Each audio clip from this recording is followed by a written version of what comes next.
you very much for kind introduction. I am glad to have that opportunity to present to you what we are doing thanks to the PRISMAP project. Uh, I understood that I should give kind of the report, so I have a lot of slides with reporting some details, but maybe this I will show very briefly. And maybe the main message which I would like you to remember from my talk is that I think, and I will show you some arguments, that it would be very useful. Maybe these are high words for the nuclear medicine, but all, in general for the diagnostics with PET to develop possibilities for producing scandium all over the world.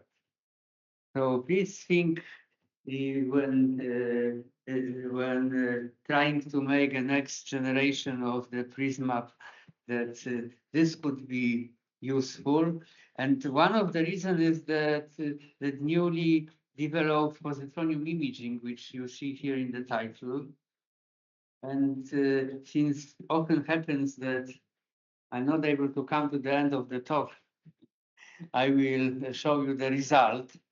So the main message from what I wanted to convey you today is that it is possible, and we have shown it here in Warsaw, that one can make a new kind of imaging showing the properties of positronium atoms inside the human body.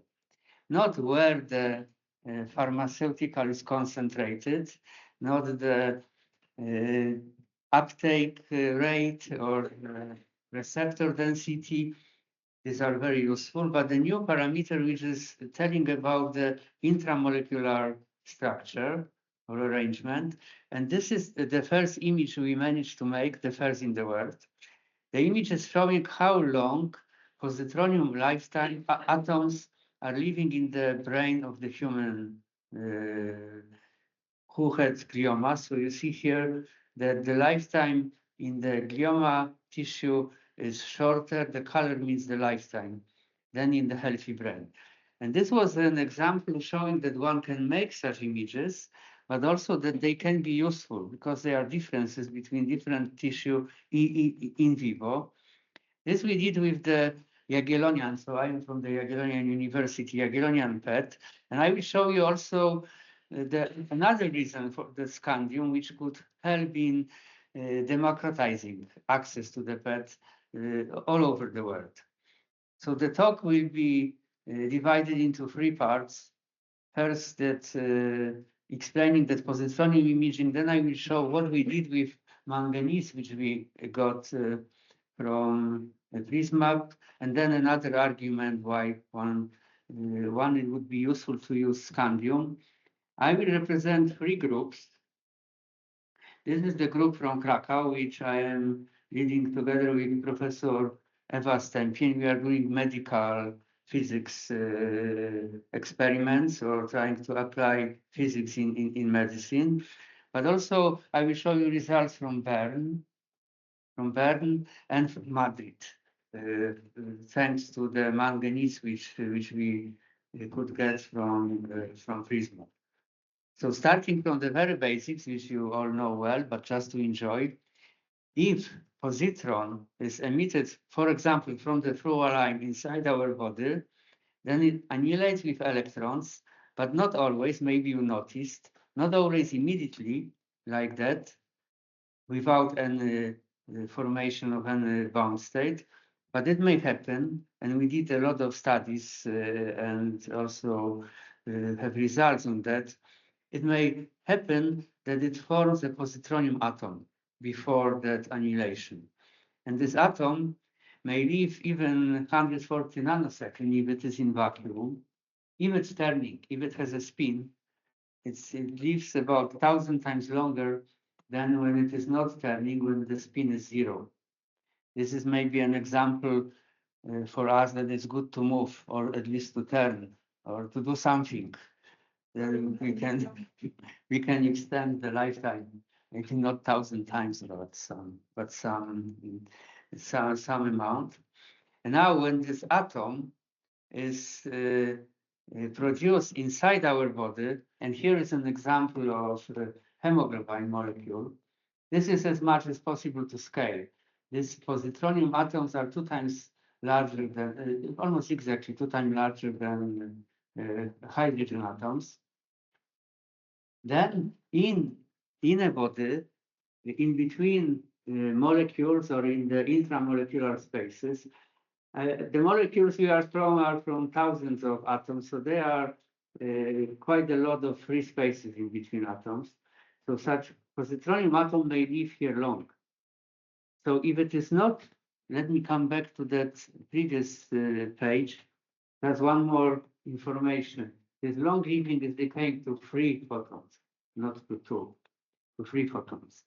So if it is not interacting with the surrounding atoms, it decays to 3 photons, and it would live 140 nanoseconds. But due to other interactions, like for example, interaction of the positron from that atom with the electrons of the surrounding atoms, this process is shortening the lifetime.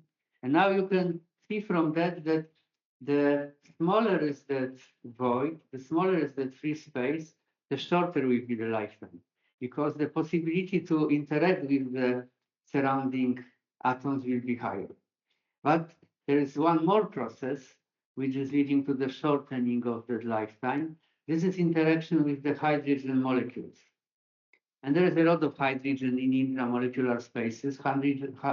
Oxygen is used for this is main metabolite. And if that long-living atom, which is turning, is interacting with the hydrogen, it may stop to turn, or the spin is changing, and then it's living 1,000 times shorter.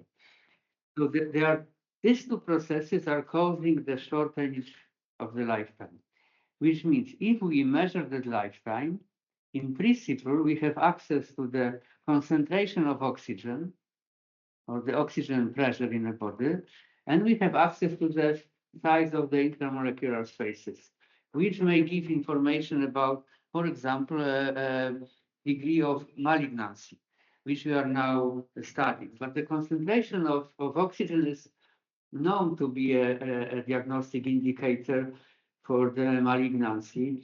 Here you have an example of the various tissues. The number here is the name of the tissue.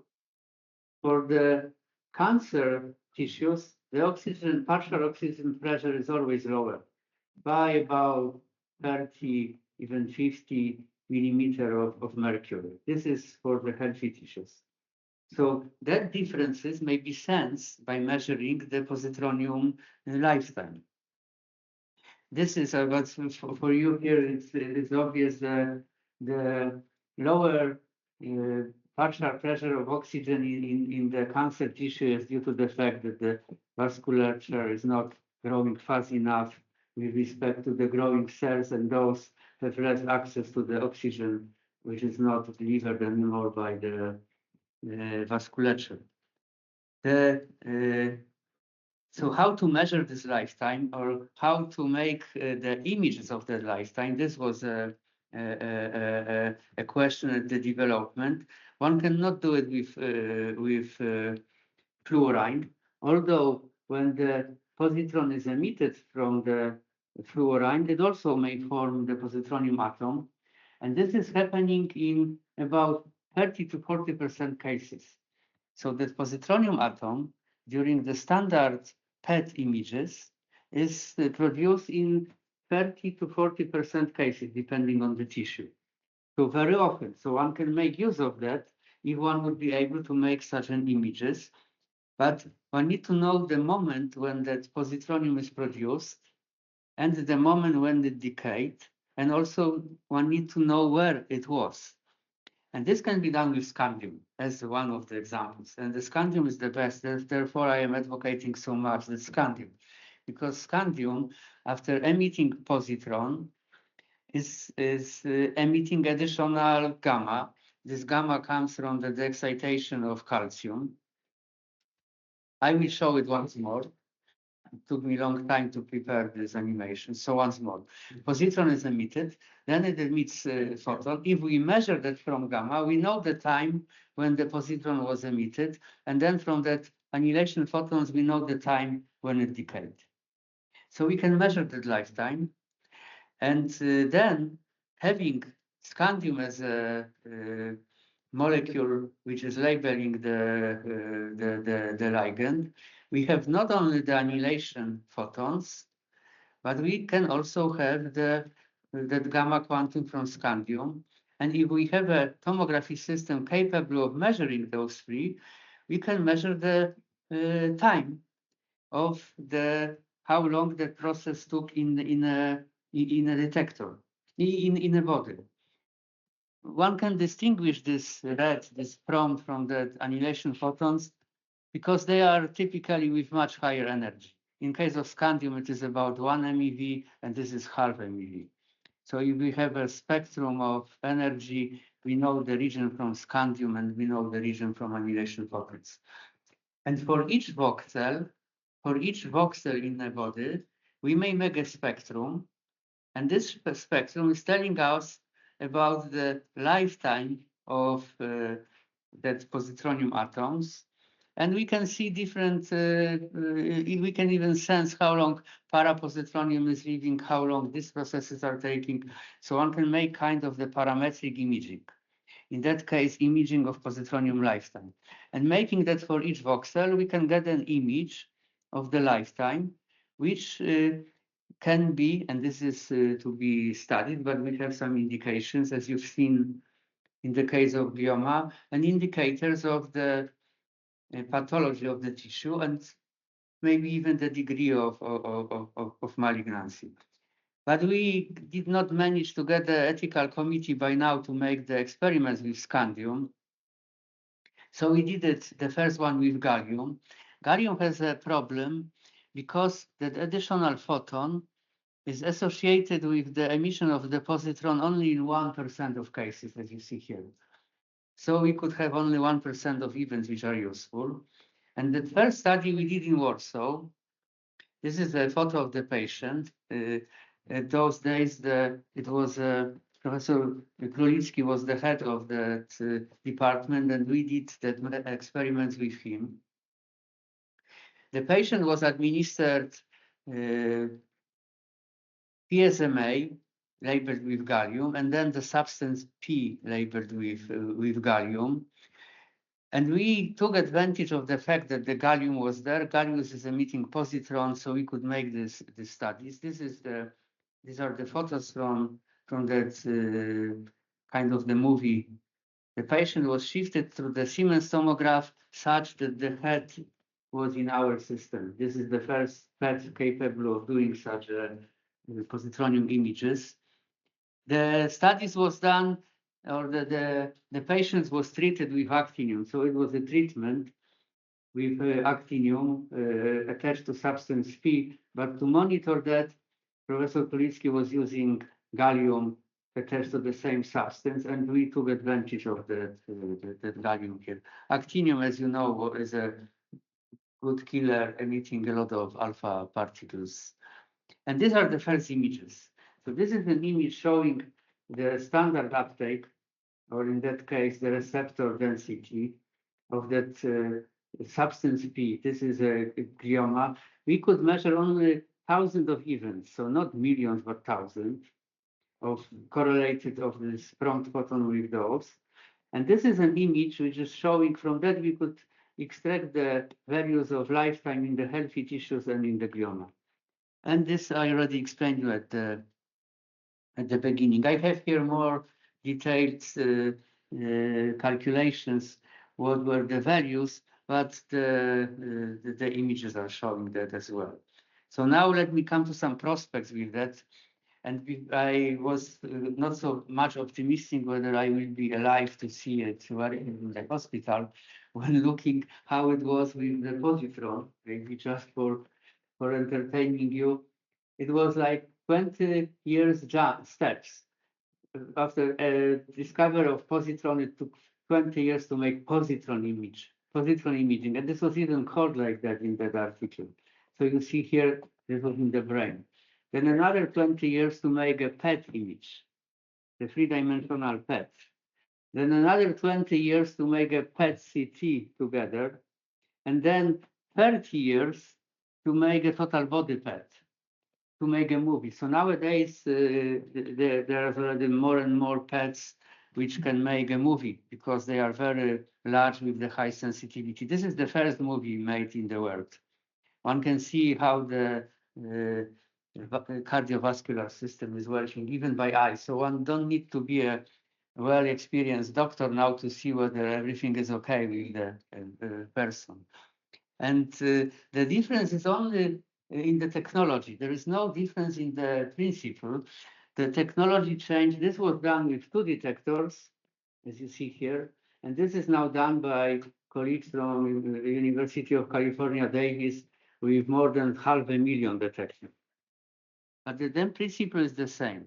And with the positronium, this was like 70 years after the positronium discovery. So if the step will be each 70 years, it's not so much promising. But I will show you that there are more promising indications that it may work earlier in clinics. And these indications are that out of these 1,000 events which we have now, we could have much more if we would increase the sensitivity. This is how we proceed in Krakow.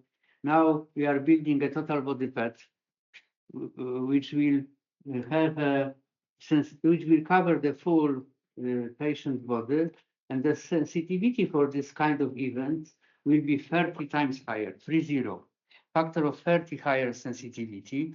And if we would change from gallium to scandium, it will be factor of 100. So 3,000 times larger sensitivity. So having scandium and the better sensitive PETs, which are soon available or even now, one could imagine that images with 3,000 times higher statistics. And then it will be like in the normal PET scanners. There is a lot of activity now in the world. In California, they are working on the iterative images for that positronium. I will not go into details. Here we are getting already some scandium from the colleagues in the heavy ion laboratory, which we are very thankful. With that scandium produced here in that building, we already did some images of positronium images with the NIMA phantom. You can see the images here. I will not go into details, but by eye they are seeable. And we also did already together with the colleagues in Bern images of the human being with the Siemens Quadra. Siemens, since some years after we published that positronium first articles was developing that method for the tomography system. And the first one, Quadra, was installed in Bern, here in the department of Professor Axel Rominger. And this can do that positronium imaging. And we did already there like validation, phantom studies, and this is the human being, but not with scandium. We have with rubidium, which have some obstacles, but it's also a good candidate. And there are first images in Pennsylvania with the special PET, PET for that positronium already by now, and with scandium. They also have their heavy ion laboratory somewhere nearby and produce scandium. In Japan, they also make one of the brain scanner to make that positronium images. So colleagues from Chiba University. And by now, there is already so many different trials, including manganese, which we have from or also in Bernus from the PRISMAP. And now I will show you more detailed what we were doing. So this is, there are a lot of possibilities. There are quite many different isotopes which are useful. One of the not so well recognized feature of this isotope has to be that the excitation time of the daughter nucleus has to be short, in the order of picoseconds. And these are isotopes which are fulfilling these conditions. We have by now those which are marked here in red. These are the decay steams. I will not go into the details, but we did a measurement and trials with manganese from PRISMAP and cobalt 55 here from heavy ion laboratory. And I noticed with regret that it is not here on the list. So, but anyhow, we got that cobalt 55 from, and we could compare this positronium images for cobalt and for manganese. It's very promising because it's emitting even not one, but few that prompt gamma in almost simultaneously. So if one is missing or not detected, then the other can be measured. So the efficiency is even higher, but there are of course also some problems. This cobalt was from heavy ion laboratory. We did the measurements comparing some certified materials with the ex vivo cardiac myxoma tissues, adipose tissues, just to have an images and some ex vivo studies of the tissues. And now I will just go through. Don't want you to concentrate too much, just to show you that there was a lot of measurements.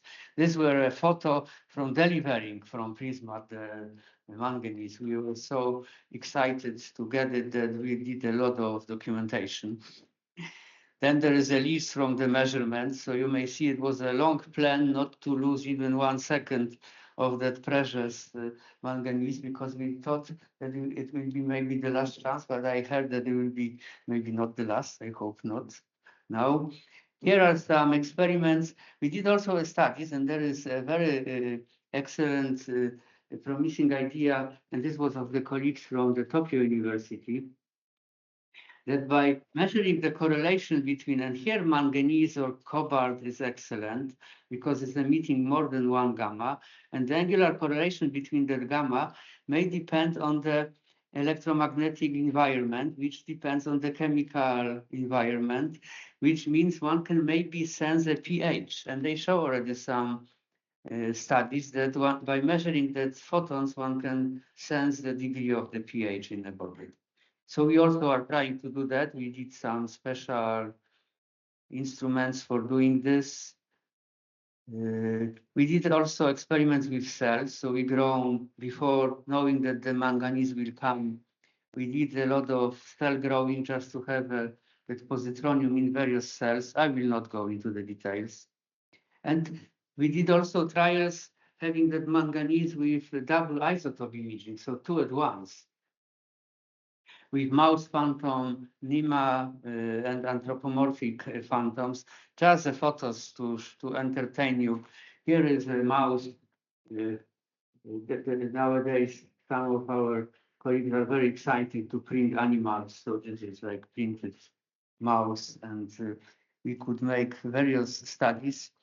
Also with the anthropomorphic phantoms, which is also nowadays not so difficult to make. And there were also studies in Bern and in Madrid. So here you see we got from you in Krakow about 60 megabecquerel, and to Madrid 150, and to Bern 190. And these studies in Madrid were done by 2 groups, radiobiomedical and the nuclear physics group. They did studies with radio labeling for animal, for mouse studies. Also did measurements trying to make that positronium or dipole isotope imaging, adding some extra detectors to the existing PET systems. So I will just flash. There is a lot of interesting study, and I hope by the next meeting, if there will be any, because we just finalized the study. The manganese was in October. So they give us some time for the publications. Although we have also first trial of manganese in July, and from that there are already ongoing publications. And they were also studied in Bern in the group of Professor Axel Romingen and Qiang Yuxi with that biograph vision quadra. Again, with two different isotopes, looking for possibilities of dual isotope imaging. And with dual isotope imaging, once it works, one can simultaneously study the uptake and some specific ligands which are showing the receptor densities of a given tumors. And these are the first results, still some physical spectra, but also images. And I hope I will be able to show you that positronium imaging from Quadra with manganese by the next time. So the work is in progress. But now, just for the end, I would like to give you one more argument that would be worth to go for scandium or for the titanium. And this is to democratize access to the PET, whatever high it sounds. But this is what is, I think, very exciting. This is how it is now in the world. If you look at that map, one can see easily that there is like more than 60 countries who has no PET. Most of the countries has between 0 and 1 per million. We just went to million here in our very advanced countries, we think, 1 million. In US, there is about 10 times more. And there is about few countries only, which has in the order of few per million. So if one calculate the number of people in each country, as a physicist, I would say, and this would be a true sentence, in approximation, that nobody in the world has access to the PET diagnostics. This is almost true sentence. So I think it's worth to change that, and this is how it looks in 2025. Mostly now fluorine is used, and I have to tell it, I am always telling that, because there are some people who are not from Warsaw. I am from Krakow, and anyhow, maybe you know how difficult being from Krakow is to tell something good about the colleagues from Warsaw. But I will manage here. So the fluorine, which is the most often used isotope for PET, was discovered here in Warsaw in the not heavy ion still, but radiological laboratory by irradiating with alpha particles nitrogen. This was Professor Ludwig Wertenstein who asked the student, this is the student, but I don't have a photo of him being young. And they published a paper in 1933 in the volume 133, and I am telling that by purpose, because at the same year and the same volume, there is also a paper published by Irene and Frédéric Joliot, the same year, the same volume, only the page number is different. There was alpha particles of boron. The titles is artificial, radio element, almost the same titles. And these persons, you know very well, they got a Nobel Prize for that. And these two are known only to these two professors here from Warsaw. So, and the difference is the page number. And this is the message for the young generation. Take care about the page number when you publish. Maybe there are also other differences, but I will not go to the details. But what we are trying to change is to change that, to make it cheaper. And nowadays, the crystals are used as the detectors. This is also well known. These crystals constitute half of the price of the tomography system, half. And the like 25 centimeters of PET more or less costs now 3 millions. That Quadra for 1 meter was about 9 millions euro. So this is one of the reasons why it is not so available in the world, but this is one of the reasons. And we, as you saw, we changed that crystal to plastics, and I have already shown you that it works with plastics. Plastics are less efficient, but they can be large, and we can read axially the light signals from plastics. They work like the light guides, as you see here. You can increase the sensitivity by making a few layers of them with that axial arrangement. And so one change of the price is from crystal to plastic, and plastics are about 80 times cheaper, 80 times. But this is not the only price partition in the tomography system. The other is this electronics. And here the electronics is covering the surface of the tomography system, and in our case, the cross section. And at the end, we can make the PET 5 to 10 times cheaper. And as an example, that is 9 millions for 1 meter of quadra, is for 1 meter. And our ministry gave us 3 millions for making 2.5 meter PET, and we will make it.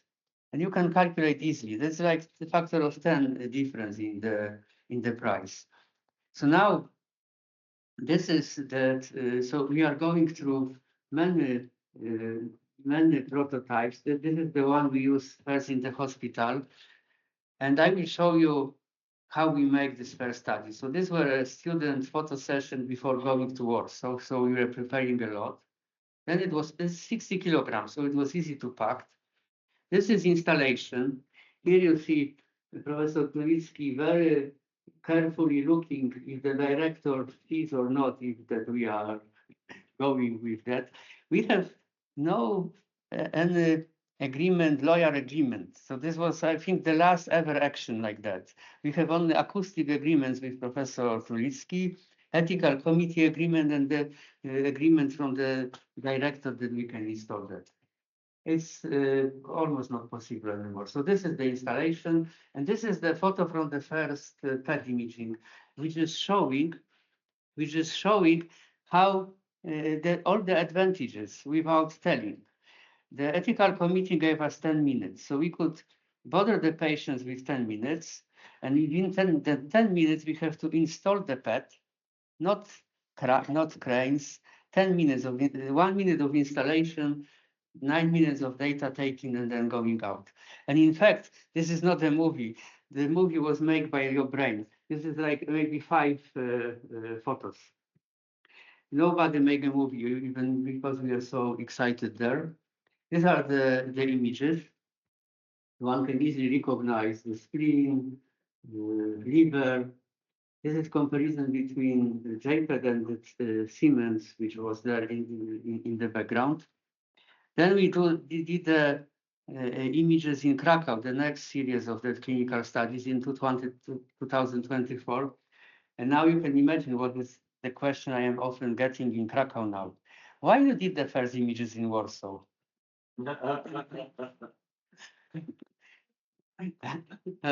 It's not so easy to answer in Krakow, but the answer is because of Professor Królewski.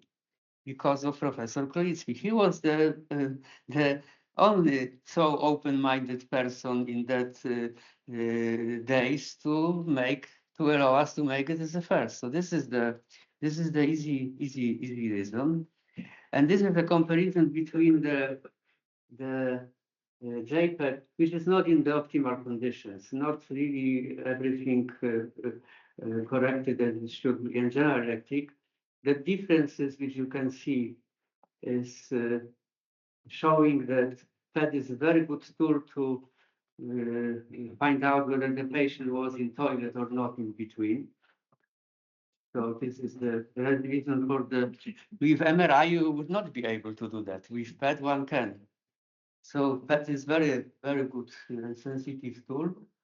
Otherwise it looks more or less the same. And now, so I hope I convince you that this device can make images. It's maybe 10 times cheaper. But then the question is, oh, okay, but you have to have a cyclotron, like in heavy ion laboratory. But if the heavy ion laboratory would make us a titanium, then we don't need the cyclotron because titanium is living 60 years. And this is now the request to PRISMAP, living 60 years. So having a titanium and a good nuclear chemist who would be able to make elution of that scandium from the titanium, one can do something like, scandium was also discovered in Warsaw. This is and this is the same professor, the same year. Now it's a different volume. They irradiated potassium with alpha particles and observed scandium. This is the full article in that Nature. Full article. These were the days. These were the days. Now it's horrible. but it was somehow more reasonable at those days. So scandium was also produced first in Warsaw. So now having that, one could go anywhere. This is maybe a little exaggerated, but just that you remember. But one can put this tomography system to the bus, to put there this that titanium scandium generator and go home. And the plan is, I don't know if we manage, but the plan is to change the world in 15 years like that. But then we will have the question, why US has still more? So this is another step. And I think it's a good plan, and you can help in that if you allow to have a scandium anywhere in the world. Thank you very much.